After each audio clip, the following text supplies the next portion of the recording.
অনেকদিন হলো বাচ্চাদের সাথে যে আমি নামাজ পড়ি না। সো ভাবলাম যে আজকে বাচ্চাদের সাথে যে মসজিদেই নামাজ পড়বো।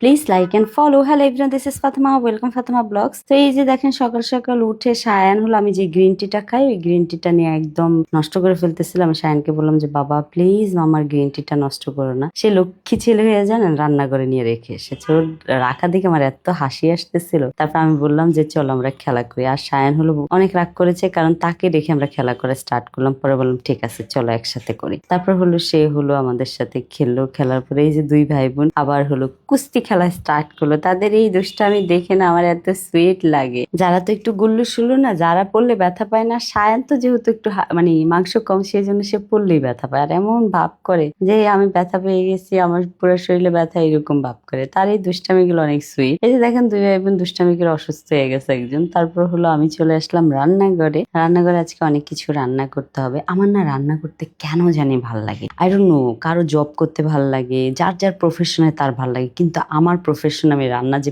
বেছে নিয়েছি আমি মনে হয় রাইট করেছি। এটার আরেকটা রিজন, আমার হাজবেন্ড অনেক খেতে পছন্দ করে, সো সেই জন্য মনে হয় আমার রান্না করতে পছন্দ করি আমি। আই ডোন্ট নো, আমি জানি না। আপনারা বলেন তো ওপিনিয়ন আপনাদের কিরকম হয় লাইফে, যে কেউ একজন খেতে পছন্দ করে বিধায় আপনারা রান্না করতে পছন্দ করেন। শাহিন যারা রান্নাঘরে এসে বললো যে মাম্মা পাপা ডাকে, তা আমি বললাম ও আচ্ছা কি জন্য ডাকে। পরে বললো যে রেডি করে দিতে। তারপর হলো তাদেরকে আমি সুন্দর করে রেডি করে দিচ্ছি, কারণ সবাই নামাজে যাবে সেই জন্য। তা আমি ভাবলাম যে আজকে আমিও যাবো, তো সেই জন্য যারাকেও সাথে নিয়ে নিচ্ছি। যারা কি সুন্দর থ্রি পিসটা পরিয়েছি, আর আমি হোয়াইট কালার আবেয়া পরেছি ড্রেসের উপরে। এই আবেয়া গুলা না এত সফট, পরেও আরাম লাগে। তারপর হলো জায়ানকে টুপি দিচ্ছিলাম। জায়ান বলে মাম্মা আমি এই টুপিটা পরবো না, আমার এটা পছন্দ হয়েছে। তা আমি ভাবলাম ঠিক আছে পরে দিই। তারপর সায়ানকেও পরালাম। দেখেন কি কিউট লাগতেছে না। এই পাঞ্জাবিটা কিন্তু জায়ানের। এখন হলো মানে জায়ানের জন্য আর শুভর জন্য ম্যাচিং করে কিনেছিলাম। সো এখন এটা সায়ান পরতেছে, মানে বড় ভাইয়ের পাঞ্জাবি ছোট ভাই পরতেছে। কেমন না, ভালোই লাগতেছে। আমাদের নামাজ টামাজ শেষ হওয়ার পরে এই যে আমরা এখন চলে আসতেছি। আমাদের কাছে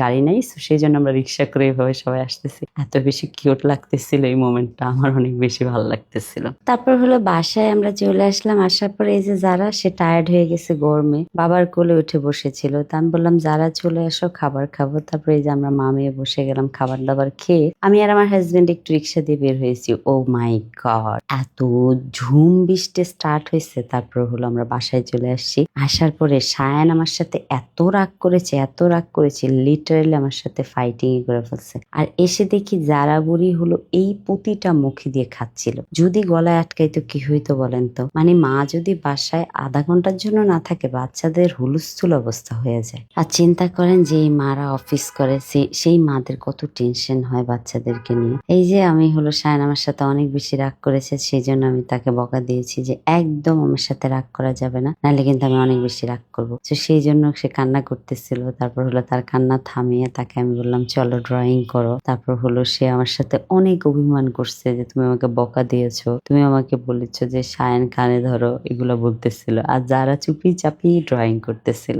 তো দুইটা বাচ্চা দুই রকমই হয়, এটাই ন্যাচারাল। মেয়েরা অনেক শান্ত হয়, ছেলেরা অনেক মানে চঞ্চল হয়। তারপর হলো তারা চলে গেল ফুটবল খেলতে তার বাবার সাথে। তা আমিও তাদের সাথে জয়েন করলাম। আসলে আপনারা যারা যারা ফুটবল খেলা দেখেন, ফুটবল ভক্ত আছেন, বলেন তো কে কোন দল করেন? আমি যেমন আমার হাজবেন্ড যেই দল করে আমি ভেবেছি আমি তার দলেরই সাপোর্ট করবো। তো সবকিছু মিলে আজকের দিনটা খুবই ভালো গিয়েছে। Thank you so much for watching my video. Bye bye, আল্লাহ হাফেজ।